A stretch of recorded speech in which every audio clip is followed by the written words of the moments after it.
Да знаеш како да го сушиш. 24-годишниот Ненад Василев е моден дизајнер во Кочани. Првите панталони се ги скроил за полуматурата, а 10 години подоцна неговите модели од Тексас се продаваат уште пред да се сошијат.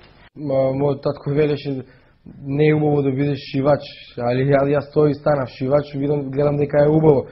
Ми велеа учи за да не работиш. Мада сега гледам дека е требало уште од помали нозе да седнам зад машината и да шијам. Василев дипломирал моден дизајн во Србија како првенецна генерација. Таму ги направил првите модни ревии. Минатиот месец ја организирал и првата изложба во родното Кочани, повторно сам, без ничија помош.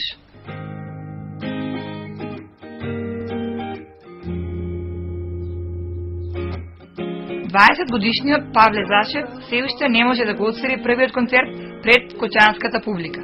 Прв пат засвирил на 8 години. Сега свири 4 инструменти, но само понокника фулиња. Има толку многу надежни млади таленти кои што вријат од идеи кои што треба да се покажат пред народот, а нема соодветно место дека толку може да се покаже. Домот на културата е единствено место каде што младите луѓе во Кочани може да го покажат својот талент пред публика. Тие тешко успеваат да се представат во главниот град, а уште потешко надвор од земјава.